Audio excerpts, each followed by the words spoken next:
नमस्कार. मी संगम गोविंद भोसले.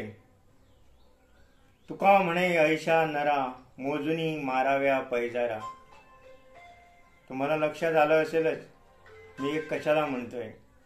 तुका म्हणे ऐशा नरा मोजुनी माराव्या पैजारा. संत श्रेष्ठ तुकाराम महाराजांनी 350 वर्षा अगोदर असं म्हटलं होतं. आणि का म्हटलं होतं त्याचा पुनर्प्रत्यय आम्हाला आज येतो. तुम्हाकडे पाहुनी मागजो कुलभूषणा दामोदरा. तुम्हाला कुलभूषण कसं म्हणायचं, काय म्हणायचं ते लोक आता म्हणतच आहेत. ज्ञानपीठ पारितोषिक विजेते तुम्ही. ज्ञान, माणसाला ज्ञान प्रगल्भता देतं, वैचारिक प्रगल्भता देतं, वाचिक प्रगल्भता देतं. पण तुम्ही जे अकलेचे तारे तोडले, त्या अकलेच्या ताऱ्यामुळे तुम्ही स्वतःची किंमत तर कमी करून घेतलीच, पण देशातील सर्वोच्च साहित्यिक पुरस्कार ज्ञानपीठ पारितोषिक त्याचा पण तुम्ही अवमान आणि अपमान केलात. आणि याचं तुम्हाला जराही भान नाही. पडलो तरी नागवर असं म्हणून तुम्ही आज ज्या बेभानपणे मी माफी मागणार नाही म्हणता, त्याच्यावरून तुमची जी काही वृत्ती आहे ती वृत्ती, ती प्रवृत्ती, याचं दर्शन साऱ्या जगाला आज होत आहे. साठी बुद्धी नाठी आमच्या पूर्वजांनी का म्हटलं होतं याचा पण प्रत्यय आज तुमच्या या वागण्यातून होतोय. कोकणी, मराठी भाषा भगिनी आहेत. या देशात अनेक भाषा आहेत, पण साऱ्या भाषा भगिनी आहेत. पण साहित्यिकांनी सांगायचं असतं की भाषेमध्ये भेद नको, भाषेमध्ये वैरत्व नको, भाषेमध्ये शत्रुत्व नको. माणसं जोडते ती भाषा, सुसंवाद साधते ती भाषा, आणि त्याचसाठी भाषा असते. पण तुम्ही आज वयोवृद्ध आहात, 70 पार केली, तरी पण तुम्हाला वास्तवाचं भान नाही. कोकणी बरोबर मराठीला जो सहभाषेचा दर्जा 30 वर्षा अगोदर, 34 वर्षा अगोदर दिला, तो रद्द करावा यासाठी तुमचा वेडा अट्टहास आहे. हा तुमचा दुराचार आहे. मराठी ही गोव्याची अस्मिता आहे. मराठी हा गोव्याचा प्राण आहे. मराठी हा गोव्याचा श्वास आहे. अगदी ठार आंधळा सुद्धा हे सांगेल.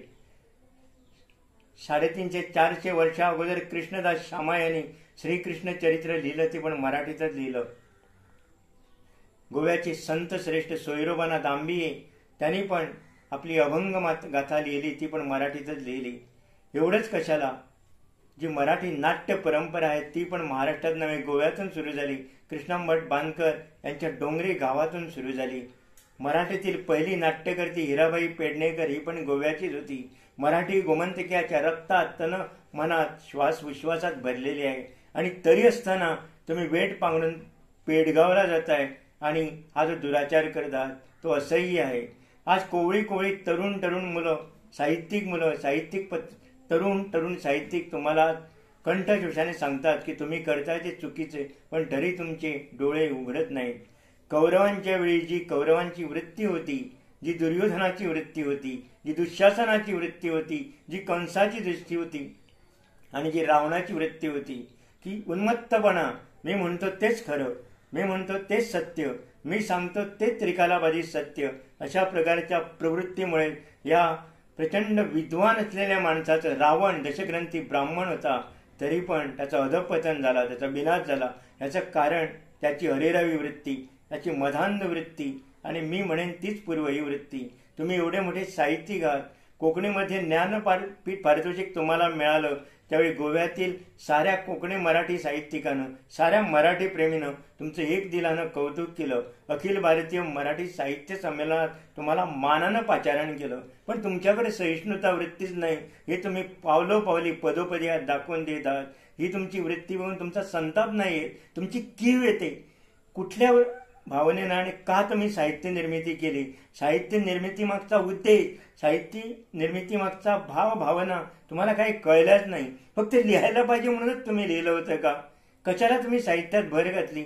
साहित्यिक हा प्रगल्भ असावा लागतो, विचारी असावा लागतो, विकारी नव्हे.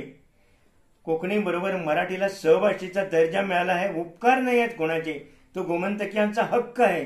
मराठी ही राज्यभाषा व्हायला हवी होती. कोकणी आमची बोली आहे, होय बोलीच आहे, आणि ती बोली आम्हाला प्राणप्रिय आहे. जेवढी मराठी प्रिय आहे तेवढीच कोकणी आहे, आणि आम्ही कोकणीमध्ये बोलतो कारण ती सुमधुर अशी आमची बोली आहे. आणि त्या भाषेला तुम्ही भाषा म्हणता, आमची काही हरकत नाही. आम्ही दुसऱ्यांच्या भावनांना कधी लाताडत नाही. तुम्ही तुमची भाषा म्हणता, पण एवढी समृद्ध मराठी भाषा, ज्या भाषेवर तुमचा पिंड पोचला, ज्या मराठी भाषेमुळे तुम्ही घडला, ज्या मराठी भाषेमुळे तुम्ही वाढला त्याच्याकडे कृतज्ञता करताना तुम्हाला जनाची नाही मनाची पण कशी वाटत नाही, हाच खरा प्रश्न आहे. परमेश्वरानं तुम्हाला प्रतिभा दिली, प्रचंड प्रतिभा दिली. त्या प्रतिभेचा वापर अशा पद्धतीनं करणं हे दुर्दैवी आहे. एखाद्या राजकारण्याने असं बेताल विधान केलं असतं तर ते क्षम्य असतं. पण विजय सरदेसाईने सुद्धा आपली चूक त्यांना उमगली, खयची मराठी असं म्हटलं आणि लगेचच त्यांनी माफी पण मागितली. त्यांना आपली चूक उमगली. पण तुम्ही आपली चूक सुधारायच्या मनस्थितीत नाही आहात, ही खरोखरच दुर्दैवाची गोष्ट आहे. अनेक लोक म्हणतात तुम्ही माफी मागावी, पण माफी मागायला सुद्धा माणसाची एक अवकात लागते, माणसाची एक वृत्ती लागते. ती विजय सरदेसाईकडे आहे. तुम्ही माफी मागावी असं म्हणायचं तरी का?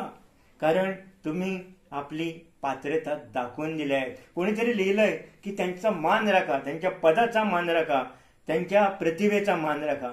पण प्रतिभेचा मान राखायचा जर स्वतः ज्या व्यक्तीकडे प्रतिभा आहे त्या व्यक्तींना आपला मान राखायचा असतो, तो तुम्ही राखला नाही. संयमानाने सबुरीनं टीका करा. संयमानाने सबुरीनं टीका करता समजदार माणसावर, ज्या माणसाला सांगितल्यावर समजतं, जो माणूस झोपेचं सोंग करतो त्याला तुकाराम महाराजांनी म्हटल्याप्रमाणे ऐशा नरा मोजणी माराव्या पैजारा, हेच खरं आहे. दामोदर मावजो साहेब, तुम्ही चुकलात तर चुकलात, वय झालं, मान्य आहे. पण चूक सुधारायची तुम्हाला संधी लोक देत आहेत, माफी मागा म्हणतायत, ती तुम्ही मागत नाही. याच्यावरून तुम्ही तुमची कुठली वृत्ती, कुठली प्रवृत्ती, कुठली विकृती दाखवता याचं आत्मपरीक्षण करा. स्वतःच्याच मनाला विचारा, आपण जे करतो तो पराक्रम करतो की आपण आपली स्वतःची विडंबना करतो. मावजो साहेब, तुम्ही खूप महान आहात, पण या महानपणाचा थोडा तरी आदर राखा, थोडी तरी किंमत राखा. खरं म्हणजे ज्ञानपीठ पारितोषिक बाबू बोरकरांना मिळायला पाहिजे होतं, विष्णू सूर्या वाघांना मिळायला पाहिजे होतं, पण ते तुम्हाला मिळालं तर मिळालं, ओके, आम्ही मान्य केलं, आम्ही अभिमानानं मिळवलं. अखिल भारतीय मराठी साहित्य संमेलनात पण तुम्हाला बोलावलं, पण त्याची तुम्ही ही कदर केली. तुम्ही स्वतःचाच अवमान करता, स्वतःच अधःपतन करता.